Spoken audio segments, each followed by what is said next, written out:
गोपियां कहती हैं गोविंद कैसी बात कहते हो। तो गोविंद ने कहा कि सत्य ही तो कहता हूँ, पतिव्रता नारी के क्या ये अच्छे कर्तव्य हैं कि अपने पतियों की सेवा छोड़ करके और पराये पुरुष के पास इस निर्जन वन में इस घनघोर रात्रि में चली आना, क्या ये किसी पतिव्रता नारी के अच्छे लक्षण हैं? हे देवियों, अभी भी समय लौट करके चली जाओ। तो यहाँ पर सुखदेव जी कहते हैं राजन, भगवान थोड़े से निष्ठुर भी हैं। क्यों? क्योंकि परीक्षा लेने के लिए जो गुरु होता है उसको थोड़ा सा कठोर होना ही पड़ता है। भगवान क्या करते हैं, बोले जीव को पहले खींचते हैं, अब आया है तो भगवान फिर चेक भी करते हैं ना, देखेंगे भी कि संसार की माया को छोड़ करके आया है कि अभी भी ले करके आया है। अर्थात जब कुम्हार मटके को बनाता है, पकाता है, तो ठोक पीट करके देखता भी है कि कच्चा है कि पक गया है। यदि कच्चा है तो अभी योग्य नहीं है, पक गया है तभी इसमें योग्यता आएगी महाराज। इसलिए आज भगवान भी वही कर रहे हैं कि हे देवियों, तुम आई हो, स्वागत है तुम्हारा, लेकिन किसी पतिव्रता नारी के अच्छे कार्य नहीं है, अच्छे कर्तव्य नहीं है कि अपने पतियों को छोड़कर इस निर्जन वन में आ गई। तुम्हें पता है, मैं एक कथा सुनाऊं तुम्हें, भगवान सुना रहे हैं गोपियों से। एक पतिव्रता नारी थी, अपने पति से बहुत प्रेम करती थी। अब क्या हुआ कि आंगन में बैठी चावल साफ कर रही थी, उसका पति थका हारा काम से आया, तो उसका पति उसी की गोद में सिर रख के सो गया। उसने चावल को किनारे रख दिया, अपने पति की सेवा करने लगी। पति उसका उसी की गोद में बात करते करते सो गया। अब हुआ यूं महाराज कि उसका एक बेटा था 15 महीने का, घुटमन घुटमन चलता था, आगे अग्नि कुंड जल रही थी, वो बालक उसी ओर जा रहा था।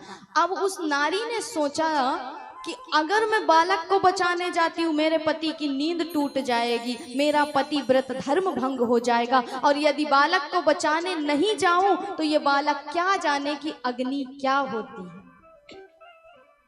लेकिन उसने क्या किया, बोले जैसे ही बालक गया, इतना विचार ही कर रही कि बालक उस अग्नि कुंड में कूद गया। उसने नेत्र बंद कर लिए कि मैं अपने बालक को भले खो दूं, लेकिन अपना पति व्रत धर्म भंग नहीं कर सकती हूँ। तो एक तुम हो देवियों, अपने पतियों को छोड़कर यहाँ चली आए। तुम्हें पता है उसके पति व्रत धर्म के प्रभाव से क्या हुआ। जब उसके पति की 1 घंटे के बाद आंख खुली और वो दौड़ी दौड़ी उस कुंड के पास गई, तो आज उसे के पति व्रत धर्म के प्रभाव से वो अग्नि भी चंदन के समान शीतल हो गई, और उसका बालक उसमें खेल रहा था, किलोल कर रहा था। ये होता है नारी का कर्तव्य कि अपने पति के प्राणों की रक्षा भी यदि नारी चाहे तो पति व्रत धर्म निभा करके पूरा कर सकती। इसलिए कलयुग में नारी यदि चाह ले तो सिर्फ सेवा से ही उसको मोक्ष मिल सकता है, मुक्ति मिल सकता है। गोपियां कहती हैं कि धन्य हो गोविंद, हम सब कुछ छोड़ करके आई और तुम कहते हो कि फिर से हम उसी में फंस जाएं, चली जाएं। ये जो तुम हमें कथा सुना रहे हो ना कन्हैया, ऐसी 2-4 कथाएं हमें भी आती हैं। भगवान ने कहा अच्छा आती हैं तो सुनाओ। तो गोपियां कहती हैं हम भी सुना रही हैं, सुनना।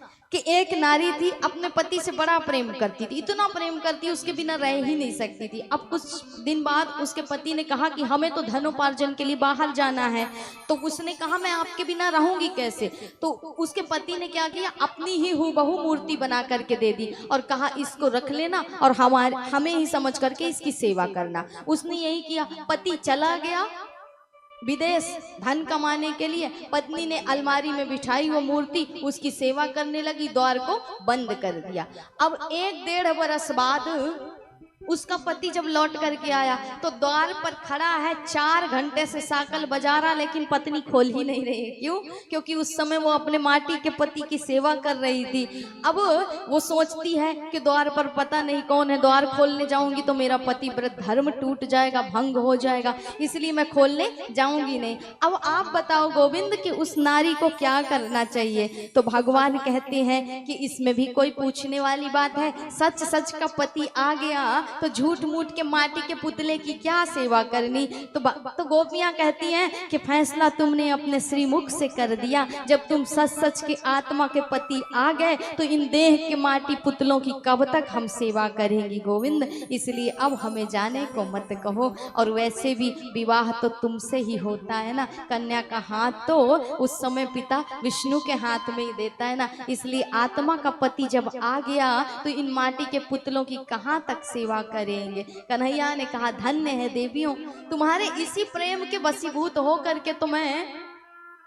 बंधन में बंध जाता हूँ, लेकिन क्या करूं, कभी कभी ये बंधन भी तोड़ना पड़ता है और परीक्षण लेनी पड़ती है। तो आओ मैं तुम्हारे साथ रास में प्रवेश करूं। कहते हैं भगवान ने गोपियों के साथ जब रास में प्रवेश किया तो यहाँ पर गोस्वामी जी कहते हैं कि भगवान जब रास में प्रवेश करते हैं तो गोपियों को अभिमान हो गया और किशोरी जी को मान हो गया। अर्थात जितने गोविंद उतनी गोपी, जितनी गोपियां उतने गोविंद, बीच बीच में राधा कृष्ण की झांकी।